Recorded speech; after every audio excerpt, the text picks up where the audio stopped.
Imagine how different your life would be if no one had the power to control your emotions. Not a rude stranger, not a critical boss, not even the person who knows exactly how to push your buttons. Imagine the peace of staying calm while the world around you spirals into chaos. As the Buddha once said, holding on to anger is like drinking poison and expecting the other person to die. Yet, most of us sip that poison daily, reacting impulsively, regretting instantly. Whether it's a heated argument with a loved one, a frustrating day at work, or just feeling overwhelmed by life. We often lose control, not because we're weak, but because we've never been taught how to harness the power of true inner calm. What if there was a way to master your reactions, to remain grounded no matter the storm? What if you could break free from the emotional triggers that manipulate your peace? In this video, you'll discover 7 profound Buddhist principles that can fundamentally change how you respond to life's pressures. These aren't just ancient teachings, they are practical, life-changing tools that can help you stay calm, composed, and unshakable. And if you take away anything from this video, let it be this. Mastering your reactions is the key to mastering your life. Stay with us until the end, because there's a powerful bonus lesson waiting. A principle so transformative, it could be the turning point for your emotional mastery.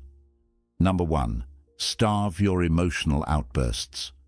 Most people believe that expressing their anger gives them control, but in reality, it's the opposite. Every reaction feeds the fire, making it harder to extinguish. Imagine a man walking home after a long day. Someone cuts him off in traffic. He yells. Then, at a cafe, the barista makes a mistake with his order. He snaps. By the time he gets home, he's in a terrible mood, lashing out at his family over the smallest things. His entire day was hijacked by reactions he never questioned. Now ask yourself, was he in control or was he controlled? Buddhist wisdom teaches that anger is not something to fight, but something to starve. Like a flame, it only survives when given fuel. When you stop feeding it, it fades. But most people do the opposite. They argue, justify, replay scenarios in their minds, pouring gasoline on the fire. True power lies in doing nothing. Imagine standing in front of someone yelling at you. Instead of retaliating, you pause, you breathe, you watch their words, like leaves floating down a stream. You realize you don't have to engage. In that moment, their power over you dissolves. Here's a mental exercise. The next time someone provokes you, visualize their words as sparks. If you react, you ignite a wildfire. If you stay still, the fire dies before it even begins. This isn't weakness, it's the ultimate form of strength. Monks train for years in this skill, but you don't need a monastery to master it. You just need 1 second, 1 deep breath before responding, 1 conscious choice to observe instead of react. Think about your own life. How many times has a single moment of anger led to hours, even days of regret? A heated argument with a loved one, a confrontation at work, or a careless outburst online, only to be followed by guilt and self-reproach. What happens when you stop feeding your anger with attention and reaction? The answer will change the way you see emotions forever. Now, here's the twist. Most people assume that mastering emotions means suppressing them, but suppression is just resistance in disguise, and resistance only creates suffering. The real shift happens when you make emotions irrelevant. When anger arises, see it, acknowledge it, and let it pass like a cloud in the sky. No attachment, no fuel, just awareness. Imagine being unshakable, so grounded that no insult, no provocation, no external chaos can disturb your peace. The great Zen master once said, "Feelings come and go like clouds in a windy sky. Conscious breathing is my anchor." This is the secret. By becoming the observer of your emotions rather than their slave, you transform into an unmovable force. The strongest person in the room is never the loudest. The strongest person is the one who doesn't need to react at all. The next time you feel anger rising, do nothing.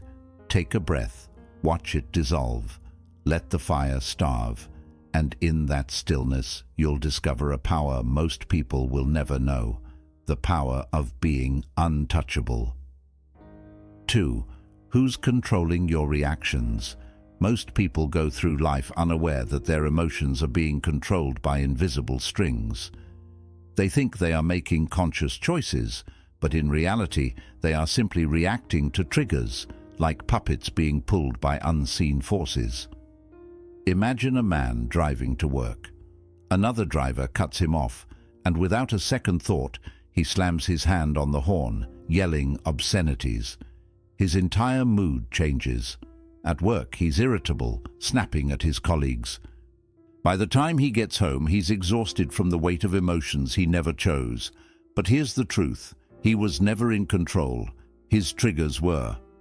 Buddhist wisdom reveals that every time you get emotionally triggered, you are surrendering your power to something external. You are allowing situations, people, and even fleeting thoughts to dictate your internal state. But it doesn't have to be this way. The moment you become aware of the emotional strings pulling at you, you begin to loosen their grip. Imagine walking into a room where someone mocks you. Instead of instantly reacting with defensiveness or anger, you catch yourself. You pause. You observe the urge rising, but do not indulge it. In that space, you reclaim your autonomy.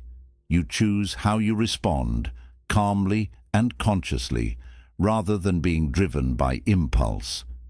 Here's a practical shift. The next time you feel triggered, ask yourself, am I choosing this reaction, or is my conditioning choosing it for me? You'll be surprised by how often the answer is the latter. Most of your reactions are not conscious decisions. They are pre-programmed habits based on years of conditioning. Childhood experiences, social influences, and unresolved wounds shape your emotional reflexes. But when you step back and observe the pattern, you create distance between yourself and the reaction. And in that distance, you find power. Think about it. Who or what has the power to make you angry, anxious, or impatient? Is it the rude cashier, the critical colleague, or the disapproving parent? The truth is, they don't have the power. You give it to them by reacting.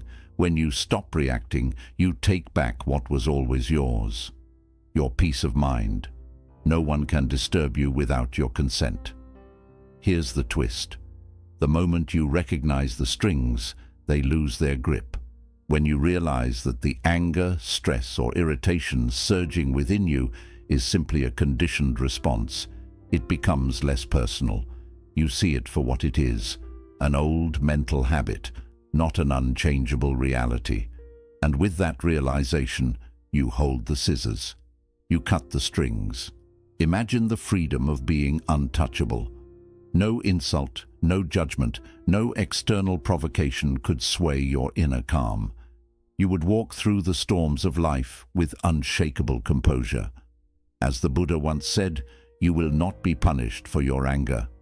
You will be punished by your anger. The punishment is the suffering you create for yourself. But when you sever the strings of reactivity, you liberate yourself from that suffering. So the next time someone or something tempts you to overreact, breathe. Ask yourself, am I holding the strings, or is someone else? Then, without hesitation, take the scissors and set yourself free. 3. Hosting emotions without becoming them. Most people make the mistake of believing that their emotions define them. They say, I am angry or I am anxious, as though these feelings are part of their identity. But in reality, emotions are only temporary visitors. They come and go like passing clouds. The problem is, you mistake them for permanent residents. You invite them in, give them a key, and let them rearrange the furniture of your mind. The result?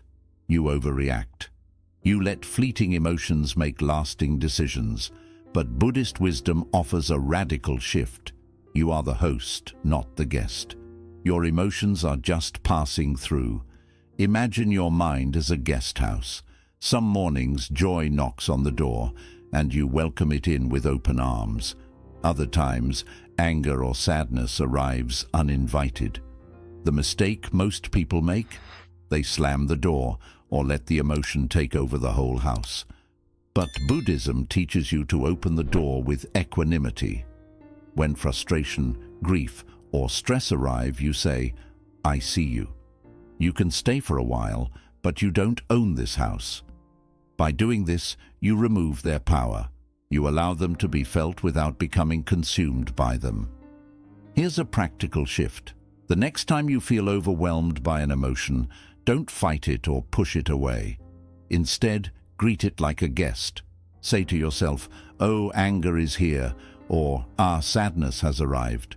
By naming it, you create distance. You become the observer, not the prisoner.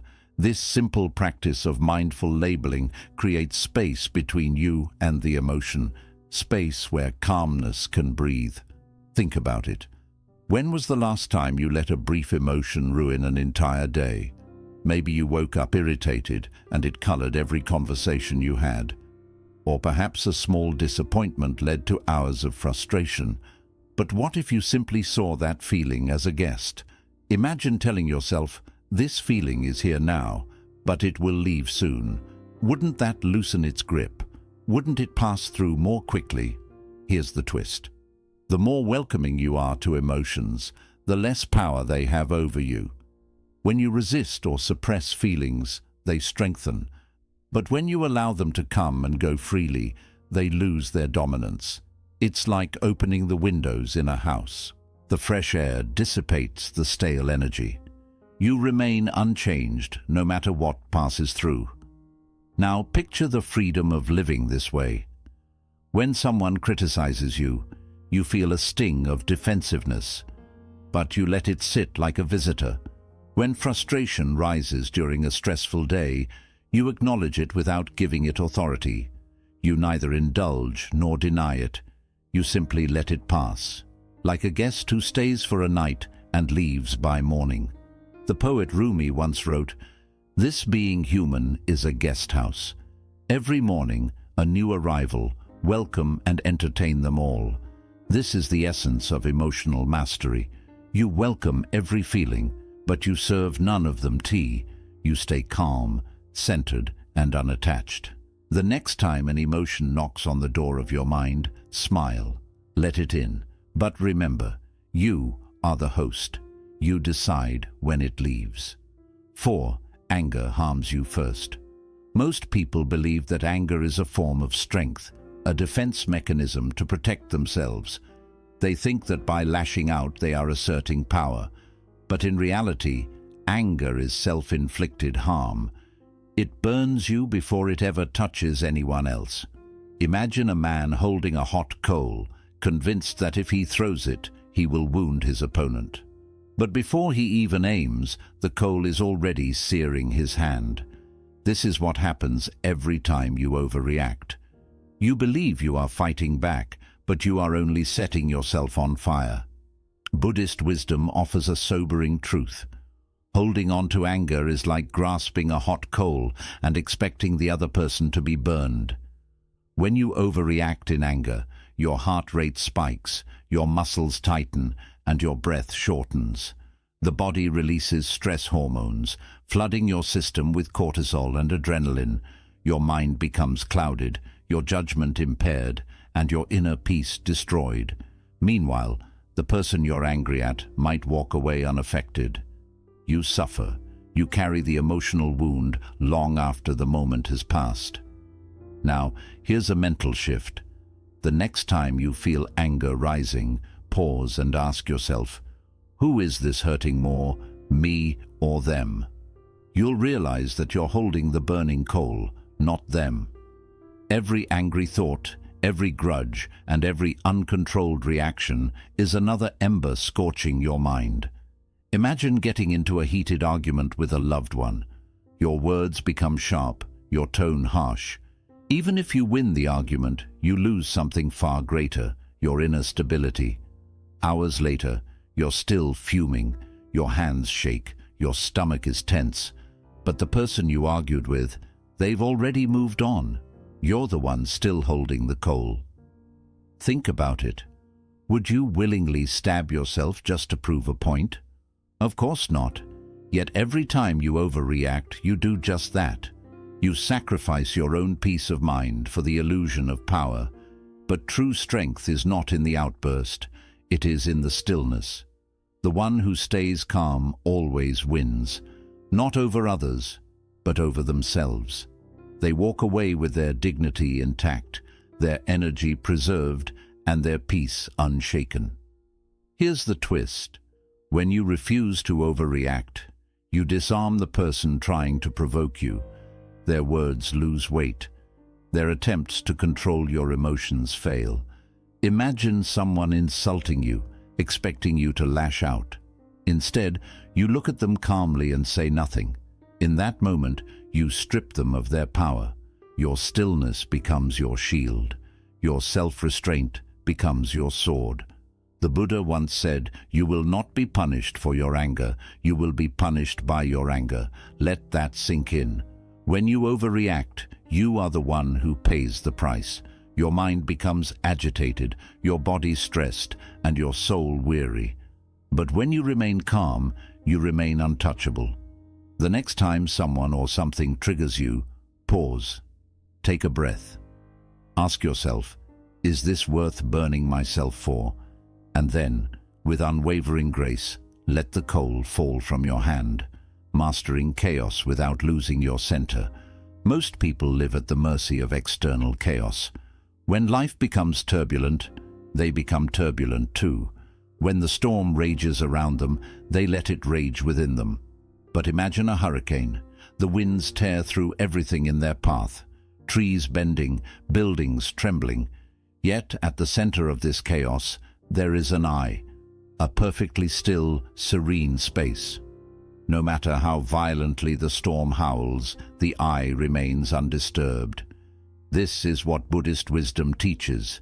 You can't stop the chaos of life, but you can remain the I of the storm.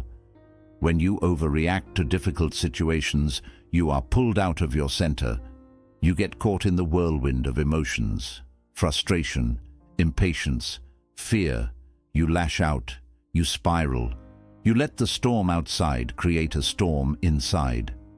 But the key to emotional mastery is staying anchored in your inner stillness, no matter how forceful the winds become. Imagine being in a crowded airport when your flight gets cancelled. People are shouting at the airline staff.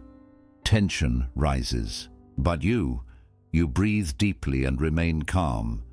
You don't join the storm. You watch it from the center, detached yet aware. Here's a practical shift. The next time chaos surrounds you, silently say to yourself, "I am the eye of the storm. The world moves, but I remain steady." This mantra becomes your anchor. You may still feel the winds of frustration tugging at you, but you won't be carried away. You will stand firm in your calmness, observing the storm without becoming part of it. This is the art of mastering chaos without losing your center. Think about it.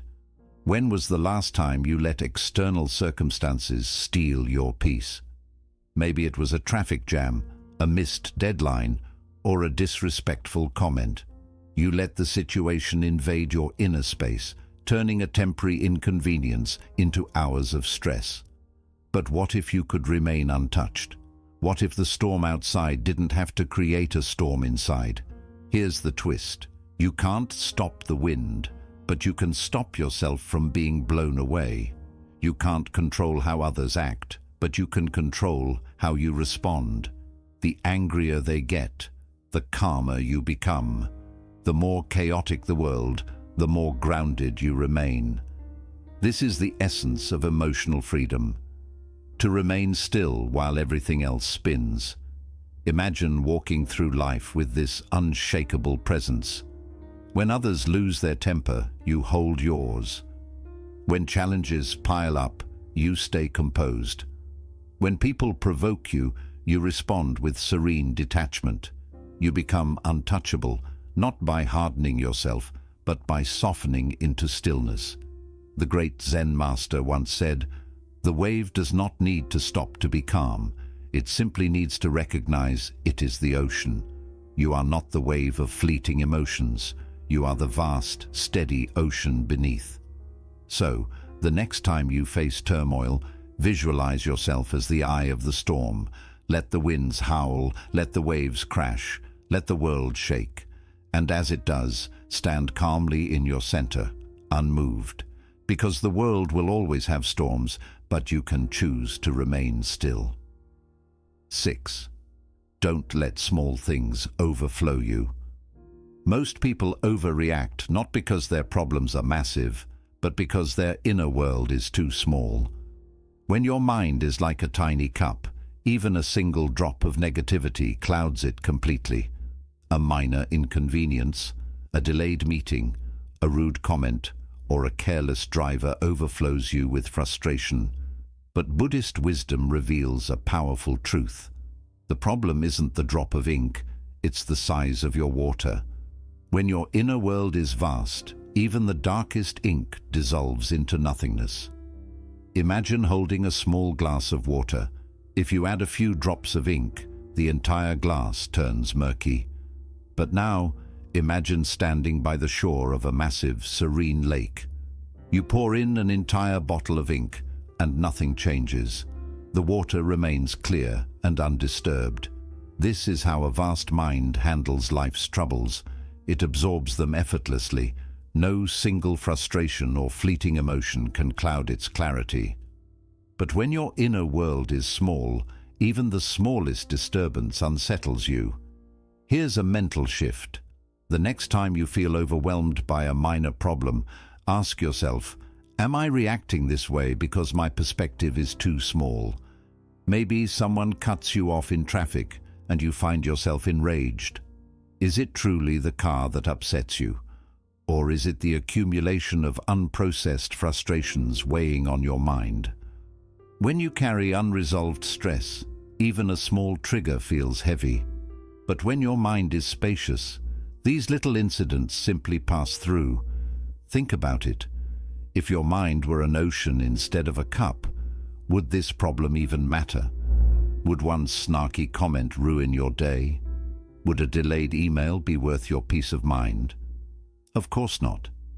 When you expand your perspective, small frustrations lose their power. You see them for what they are, temporary and insignificant. Like a breeze passing over the surface of a vast sea, they leave no trace. Here's the twist. You don't need fewer problems. You need a larger mind. You need to cultivate inner vastness. How? Through stillness, through mindfulness, through detachment. When you regularly meditate or sit in silence, you expand the space between yourself and your reactions. You become more spacious, more resilient. Suddenly, the same problems that once disturbed you now feel trivial. You begin to laugh at things that once made you angry. You shrug off what once ruined your day. Imagine the freedom of carrying a vast mind. When people criticize you, their words are just ripples on your surface. When plans fall apart, you remain steady, knowing that your inner calm is untouchable. You stop making small problems large, and instead, you become large enough to make all problems small. The Buddha once said, "You can only lose what you cling to." When you hold tightly to your ego, every insult stings. When you cling to expectations, every disappointment frustrates you. But when you expand beyond the clinging, you become as vast as the sky. The rain of daily frustrations may fall, but you remain clear and open. So the next time a minor irritation tempts you to overreact, pause, breathe, ask yourself, is this ink clouding my mind because my water is too small? And then choose to expand, to become the lake, not the cup. Let the ink dissolve into your vastness. Let nothing disturb your depth. 7. Let go before it builds up. Most people unknowingly build emotional walls. Every time they hold on to anger, disappointment, or regret, they add another brick. One argument, one betrayal, one humiliation. Brick by brick, they build a fortress around their heart, believing it will protect them. But the truth is, it doesn't. Instead of keeping pain out, it traps pain inside. The very walls you build to defend yourself become your prison. You carry the weight of past wounds into new situations, overreacting to minor triggers because you're not just reacting to the present, you're reacting to the past. Buddhism offers a liberating truth. Let go before it builds up. Don't hold on to anger, don't store resentment. Instead of stacking bricks, create bridges. Let emotions pass through you rather than hardening into you. Imagine two people arguing. One holds on to their resentment, replaying the argument in their mind for weeks. Each recollection adds another brick. The other person, however, breathes deeply and lets the moment go. No brick is added, no wall is built. They remain free. Here's a mental shift. The next time someone offends you or triggers you, ask yourself, am I building a wall or creating a bridge? A wall makes you cold, guarded, and distant. A bridge allows you to release the weight, to move on with lightness. When you build walls, you carry the past into the present. You react to new people with old pain. You see betrayal where there is none. But when you build bridges, you leave the past behind. You cross over it instead of dragging it with you. Think about it. What old anger or resentment is weighing you down today? Is it a childhood wound that still controls your relationships? Is it a past betrayal that makes you distrustful of new connections? Or maybe it's a mistake you made years ago that you can't seem to forgive yourself for. Every time you carry these old bricks into new experiences, you overreact. A simple misunderstanding feels like a rejection. A minor criticism feels like an attack. But the problem isn't the present. It's the weight of the past still pressing on you. Here's the twist. The wall you build to protect yourself often becomes your own prison. You may think holding on to anger makes you strong, but it only makes you heavy. You may believe guarding your heart keeps you safe, but it only keeps you isolated. The solution? Release as you go. Don't wait until the wall is too high to tear it down. Let go while the bricks are still small. When you feel a surge of frustration, breathe it out. When someone wrongs you, forgive quickly, not for them, but for you. When regret visits, let it pass through rather than making it a permanent resident. Imagine walking through life without carrying yesterday's bricks. When you meet new people, you see them with clear eyes, not clouded by old mistrust. When challenges arise, you respond to the present moment, not to past pain. You become light, free, and emotionally untouchable. The Buddha once said, "You only lose what you cling to." So the next time resentment tempts you to build a wall, choose a bridge instead. Let go, walk across, leave the weight behind, because the freer you are from the past, the calmer you become in the present. Bonus principle: the art of disappearing. Master the power of detachment. Most people spend their lives fighting battles that don't matter. They argue over small disagreements, cling to unimportant opinions, and wear themselves out trying to protect their pride. But Buddhist wisdom offers a freeing truth. The highest level of emotional strength is not to fight at all. It's to step away from the battle entirely. When you stop taking things personally, you stop being a target. Just like a shadow fades when the light changes. Your suffering begins to disappear the moment you step back. Picture someone throwing insults at you.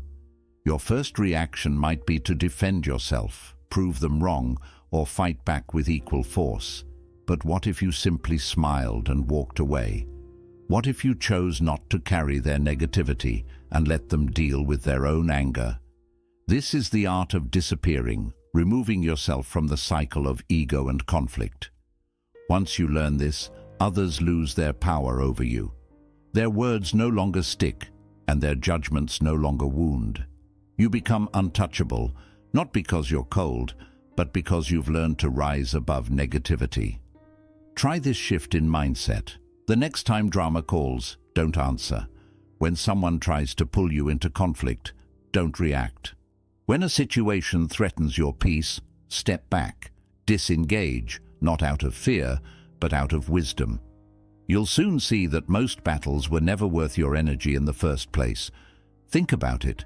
How many times have you lost your peace over arguments that didn't really matter? Maybe it was an unnecessary debate on social media. Maybe you felt the need to defend yourself against a baseless accusation. Or maybe you reacted strongly to a stranger's rude comment. But what did you gain from it? All it did was drain your energy and feed a conflict that never deserved your time. Now imagine how free you'd feel if you simply chose not to respond. No explanations, no justifications, just calm detachment. Here's the truth. Walking away isn't weakness, it's strength. When you stop reacting, you become unpredictable. The person trying to upset you loses their grip. They expect you to fight back, but instead you step off the battlefield, leaving them swinging at empty air. That takes their power away. It gives them nothing to feed on. And more importantly, it protects your peace. The Buddha once said, "You will not be punished for your anger. You will be punished by your anger." The same goes for overreacting. Each time you jump into conflict that doesn't matter, you lose a part of yourself. Your calm fades, your clarity dulls, your energy is drained. But when you choose to step back, you stay whole. You leave with your peace untouched. Now imagine carrying that kind of power into everyday life. When someone insults you, you just smile and walk away. When someone tries to get a reaction, you let their words drop harmlessly to the ground. When life throws little problems at you, you let them pass through like a breeze. You stop wasting energy on small struggles. You become steady, calm, and emotionally free. So the next time you feel the urge to react, ask yourself, what if the best way to win is to simply not play the game? Then smile, breathe, and disappear. Let others fight the battles of ego while you walk away undefeated. Quick summary of the 7 principles. 1. The fire you don't feed will die. Anger and impulsive reactions are like fire. They grow when fueled. By choosing not to react, you starve these emotions. Mastery comes from awareness, not from suppressing how you feel. 2. The puppeteer strings. When you react without thinking, your emotions are in charge, not you. Understand that every reaction is a choice, not a reflex. Cut the strings of emotional conditioning and take back control. 3. The guest house of the mind. Emotions are like guests. They visit, but they don't stay forever. Notice them, accept them, but don't let them define you or drive your actions. 4. The sword that cuts both ways. Holding on to anger hurts you more than anyone else. Overreacting creates inner pain that weighs you down. Let go of the hot coal of resentment and protect your peace. 5. The still eye of the storm chaos is part of life, but your calm is your choice. Stay grounded, even when everything around you is spinning. Observe your emotions, but don't let them carry you away. 6. The water in your cup. Your perspective shapes how you experience frustration. The smaller your mindset, the easier it is to overflow. Expand your awareness so small problems lose their power. 7. The bridge, not the wall. Don't build emotional walls that trap you. Instead, build bridges that let your feelings move freely. Holding on to resentment and past pain only weighs you down. Let go, rather than gripping tightly. You are not a prisoner of your emotions. You are the one in charge of your mind. Buddhism teaches that while we can't always control the chaos around us, we can always nurture peace within. Emotional mastery isn't about pushing feelings away. It's about noticing them without becoming them. Imagine a life where you're not ruled by reactions, where your calm becomes your strength. Every moment gives you a chance to choose a new response. When someone tests your patience or stirs your anger, see it as a mirror showing your inner state. Instead of resisting or reacting, take a breath. Notice the feeling, then let it pass.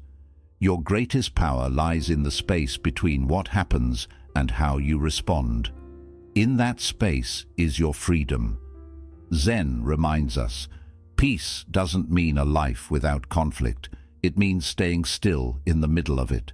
Like the calm center of a storm, your true self remains steady, untouched by the chaos around you. The world will always challenge you, but you can choose not to feed the fire with overreaction. So next time you're pulled to react, remember these principles. They're not just ideas, they're keys to a calmer, more mindful life. You are not your anger, you are not your frustration.